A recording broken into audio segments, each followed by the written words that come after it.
Cordillera, triple team. Dinabas kay Dindo for the open shot. Medyo malakas. Ray Evangelista trying to keep it alive. It's picked up by Dindo Pumaren. Pumaren, sumaksak sa loob. Binigay kay Evangelista. Evangelista scores! Cordillera, 4 seconds on the shot clock. Uy, ang ganda sana ng alip. Evangelista got the rebound and he was fouled by Jeffrey Carriazo. Jerry Cordillera. Nakita sa Evangelista, kumakat sa loob. Wala! Yun ang sinasabi ko. Nahihirapan sila sa half court. Hawkins is open. Yes! Walang aling. At walang katinag-tinag ito si Bong Hawkins. Low post. Cordillera pumihit. Bumagsak. Napulot ni John Reyes. Ang loose ball. John Reyes. Sumasagit-sit. Hinahabol ni Ray Evangelista. Nilabas kay Bong Hawkins. Hawkins. Chris Bolado. Yes! Bong Hawkins. Double teamed. Kicks it out to Carriazo. Quino. Carriazo with the offensive rebound. Wala pa rin. Ray Evangelista gets the rebound for Pure Foods. Narito ngayon si Dindo Pumaren. Pumaren. With Randy Santos. His slasher scores underneath. Carriazo is open for the jumper. Yes! And that time, hindi na-challenge si Jeffrey Carriazo. Randy Santos. Double team. Binigay kay Evangelista sa loob. Evangelista scores and ties the ball game.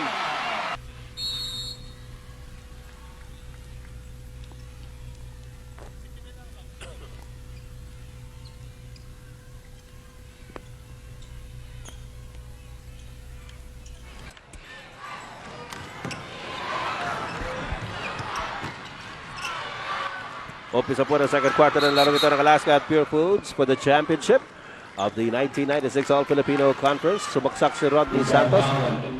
At sa rebound play, merong loose ball para nakita sa referee tangonan kay Poch Huinio. So pag-umpisa po ng ating second quarter, lamang ang Alaska Milk ng 10. 23-13 is our score. Ed, napakatinding ng depensa na naman ng Alaska and limiting Pure Foods to only 13 points. Another low for Pure Foods. Bong Ravena in and out. Ray Evangelista, offensive rebound. That will count. That will count with a foul. Jun Reyes ang tatawagan ng kanyang unang personal foul at bibigyan po ng 3-point play opportunity itong si Ray Evangelista. Look at him fly high on the off the offensive board. And the Pure Foods, or rather the Alaska lead, is cut down to 8. Uy, maybe that free throw. Yung rotation ni Coach Tim Cohn among his big players, well, we don't see too much rotation as you take a look at the field goal percentages in the first quarter. Pure Foods held down to less than 30% once more. Ngayon ang binanggit natin, parang carry over from game number 4. Yung puntong sinasabi natin that very limited ang rotation sa big men ni Coach Tim Cohn. He's still sticking to Hawkins and Wino. Hindi pa natin napapanood ito si Chris Bolado. Check in. Ito si Bong Hawkins. Double teamed. Kicks it out to Carriazo. Quino. Carriazo with the offensive rebound. Wala pa rin. Ray Evangelista gets the rebound for Pure Foods. Narito ngayon si Dindo Pumaren. Pumaren. With Randy Santos. His slasher scores underneath. At naibaba na po ang kalamangan ng Alaska to only 6 points. 23-17. That time, hindi nakaset up ang depensa ng Alaska. And I think the reason for that is because baka pagod na yung dalawang malaki ni Coach Tim Cohn. They were not able to get back down on defense. Ito na. Bong Ravena with a good pick-off. Dito Pumaren. Mabilis na binababa ang bola. Ravena, balik ulit kay Pumaren. Pumaren, subaksak sa loob. Yes, off the glass. Dito Pumaren. 6-0 run here by Pure Foods to cut the lead down to only 4 at 23-19. Now Pure Foods scoring in transition. They're getting the jump on Alaska. Alaska's defense not getting back quick enough. Hawkins is open. Yes! Walang aling. At walang katinag-tinag ito si Bong Hawkins. Alam niya rumaratsyada ang Pure Foods, pero yung expression sa mukha niya, ganun pa rin. Ito si Hawkins already with 11 points. Emotionless nga ito si Bong Hawkins. Ha? Totoo yan. Parang hindi pinapalaban ng pressure. Dito Pumaren, balabag yung tira. And Carriazo with the rebound. Jun Reyes bringing it up for Alaska Milk. You notice, partner, itong Pure Foods, nahihirapan sila kung half-court set. Hindi sila nakakapasok ng kanilang tira sa labas. Nakakascore sila sa transition, but not any half-court execution. 6-point lead by Alaska. Jerry Cordillera. Nakita sa Evangelista, kumakat sa loob. Wala! Yun ang sinasabi ko. Nahihirapan sila sa half-court. Well, they had the right idea. Maganda sana yun. Hindi lang pumasok yung tira. Yes. Magandang penetration ni Evangelista. But they're very wary of the interior defense of Alaska. Hawkins nilabas kay Jun Reyes. Cariaso is open for the jumper. Yes! And that time, hindi na-challenge si Jeffrey Cariaso. Uncontested outside shot. And the lead has ballooned again to 8 points for Alaska Milk at 27-19. Nasa second quarter po tayo. Nice pass by Ray Evangelista to Bong Ravena underneath. Ini-exploit nila yung mismatch. Ravena getting the edge over Roel Gomez. Gomez trying to negate that advantage by fronting Bong Ravena, but he paid the price. Nice backdoor pass on the lob. The pressure at the backcourt by Rodney Santos on Jun Reyes. Reyes pa rin. Gomez. Cariaso versus Ravena. Humihingi ng pasa si Bong Hawkins. Ito na si Hawkins. Labang kay Codeniero. 4 seconds on the shot clock! Uy! Ang ganda sana ng alip! Evangelista got the rebound and he was fouled by Jeffrey Cariaso. At pangalawang personal foul niya ni Jeffrey Cariaso. Ito, makikita mo, ang ganda sana nito. Hindi nga lang pumasok yung tira. And Evangelista had a beat on the rebound. Well, medyo minalas lang si Jeffrey Cariaso, but you noticed, late na naman yung defensive rotation ng Pure Foods. As soon as there was a double team in the wing, ito si Jeffrey Cariaso quickly sped in on the cut. Hindi lang pumasok yung kanyang tira on the layup. Jericho Deniera, triple team. Dinabas kay Dindo for the open shot. Medyo malakas. Ray Evangelista trying to keep it alive. It's picked up by Dindo Pumaren. Pumaren, sumaksak sa loob. Binigay kay Evangelista. Evangelista scores! Evangelista, the man of the hour for Pure Foods. He's got 8 points so far. On top of that, he's also plucked down 5 rebounds for the Pure Foods cause. Ruel Gomez, sumaksak! Offensive foul. That's not a Ruel Gomez move. He found himself in unfamiliar territory. Ito makikita natin, hindi ito ang usual na galaw ni Ruel. Nailang siya ron eh. Oh, well, Gomez is a spot-up shooter, and he likes to take the shots from the outside. As you said, a very unfamiliar situation for Roel Gomez where he was forced to drive to the hoop. And may pagkakataon kasi. Siyempre, Rodney Santos, maganda rin sana yung ikot na yun. Yes. Pero, sumabi. Erwin Castelo, tatawagan ng kanyang unang personal foul sa larong ito. And watch it, with 7.5 minutes remaining, Alaska already has chalked up 4 team fouls. Nakakaapat na team foul ng Alaska, isa pa lang ang Pure Foods. Magandang ginagalaw ng speed unit ni Coach Chot Reyes.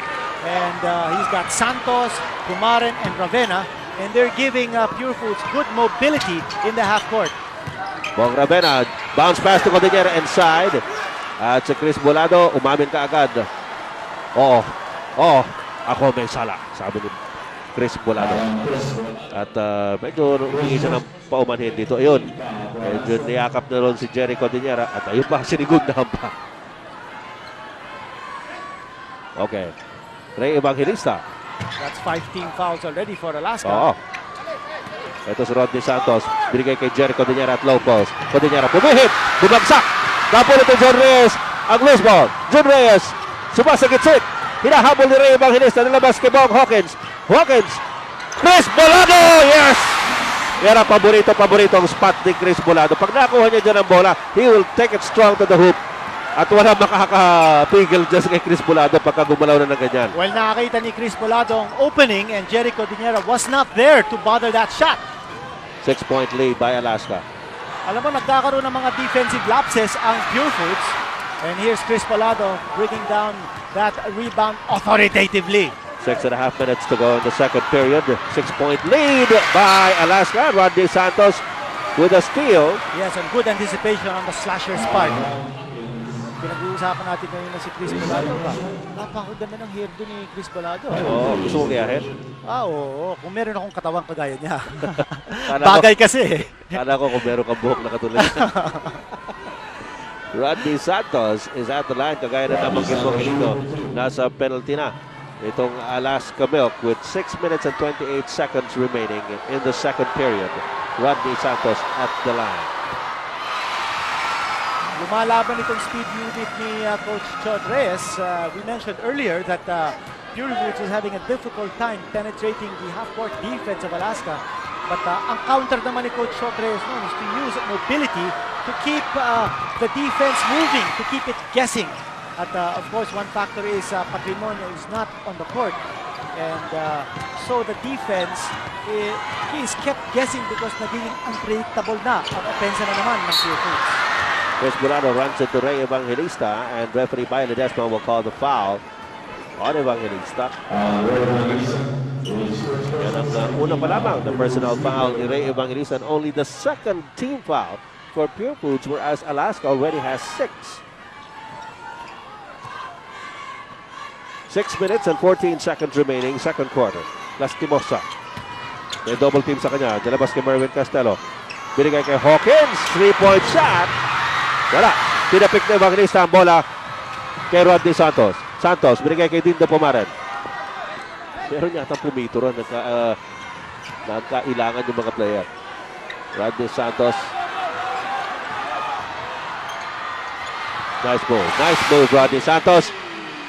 He made Merwin Castelo as a leverage para makatalon ng maganda doon sa jump shot na yun. Dalawa na lang ang lamang ng Alaska. 29-27. 5 minutes and 34 seconds remaining in the second quarter. Roger Lastimosa. Laban kay Bong Ravena. There's a switch. Castelo is open! Wala. Santos for the rebound. 5 minutes and 19 to go. Second quarter. 2-point lead by Alaska. Rodney Santos, double team. Binigay kay Evangelista sa loob! Evangelista scores and ties the ball game! Santos drawing the double, the triple team, and good recognition on his part. Nakita niya si Evangelista cutting on the strong side.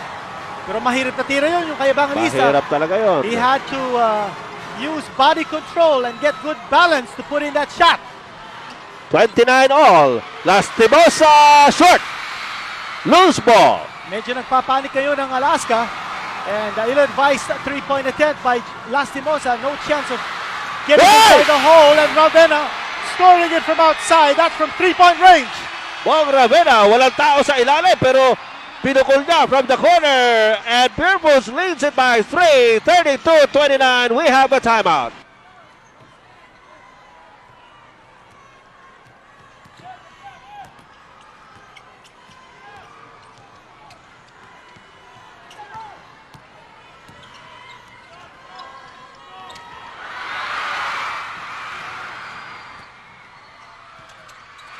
All right, ladies and gentlemen, continuation of the second quarter of this ball game.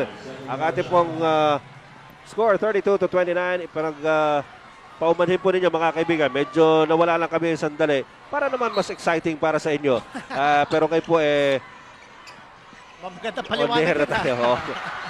Okay. Uy, Jolas with 1 second on the shot clock. Hindi po tumama sa board kanya o sa ring. Kanya tatawagan po sila ng 24-second shot clock. Lamang na ngayon ang tatlo ang Pure Foods with 4 minutes and 14 seconds remaining in the second period. At kanina naka 3-point shot si Bong Ravena. And ito si Ray Evangelista has been really doing a no man's job, Oh, yes. particularly in defense. Oh. He has been anchoring the defense and he has been forcing Alaska to take some poor shots. Not a bad pass there by Rodney Santos, picked off by Jeffrey Carriazo. At ang Alaska na naman ang nasa atake ngayon. Jun Reyes laban kay Pumaren. Chris Bulado laban kay Ray Evangelista. Pumihit! Palpal ni Ray Evangelista! Pinalpal ni Ray Evangelista sa Chris Bulado. Narito ngayon si Dito Pumaren. Pumaren against Jun Reyes. Nilabas kay Jericho Diñera. Illegal D. At tatawagan po ng technical foul. Ang Alaska may pangalawang beses na yan na tinawagan sila ng illegal defense. Ed, malaking bagay kung wala si Johnny Abariento sa loob ng court. Medyo nagkakalat ang opensa ng Alaska. If you take a look at this excellent defense of Ray Evangelista on Chris Mountain Bolado. Well, alam na, pinag-aralan ni Ray Evangelista yung galaw na yan ni Chris Bulado. Sinabi nga natin kanina, when he gets it on a spot na kaya niyang bumuelo, ay unstoppable yan si Chris Bulado. Pero doon sa klase ng ikot na yon ay basang-basa. Nabasa ni Ray Evangelista ang gagawin niya. Johnny Abarientos is on the bench. He's got 3 personal fouls. Medyo hindi muna isusugal yan ni Coach Tim Cone. Ang ating pong oras na nalalabay dito sa second quarter, 3 minutes and 40 seconds. At nakita po ninyo ang inside game ng Pure Foods. Yan po ang kumakana para sa kanila ngayon. Nilabas ni Rodney Santos kay Bong Ravena. Dito Pumaren is momentarily open. Now he's not. Ray Evangelista saves it. Not quite. And there will be a turnover. Well, malaking bagay yun, no? That Pure Foods is now going for the high percentage shots, which is the reason why they have been able to grab the lead from Alaska. 12 points inside the paint in this quarter so far for Pure Foods, and only 2 for Alaska. And it's a 4-point lead for the Pure Foods TJ Hot Dogs at 33 to 29. 3 minutes and 15 seconds to go in the second quarter. Out of bounds play in favor of Alaska Milk. Naimbag na rami amin mga apo ken mga lakay dita La Union, Abra, Ilocos Norte ken Ilocos Sur. Kumusta kayo lahat mga kaibigan natin dyan sa Norte? John de Lastimosa, turnaround jumper. Wala. Evangelista. Tumaran. Narito si Bong Ravena ngayon labang kay Lastimosa. Bumukol bigla. Wanted na. Hindi pumasok. Loose ball foul. Mo kanina yung tira ni George Lastimosa, walang pasahan yon. Oo. So yung vaunted teamwork ng Alaska sa opensa, hindi na natin nakikita.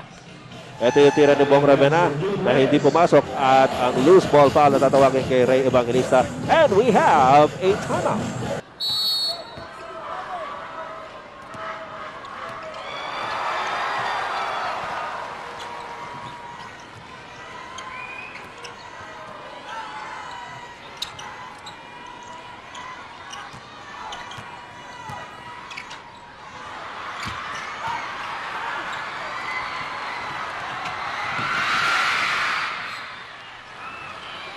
Ang ating score mga kaibigan, 33 to 29 in favor of the Pure Foods TJ Hot Dogs. We have 2.5 minutes remaining in the second period. A couple of turnovers on both ends of the court.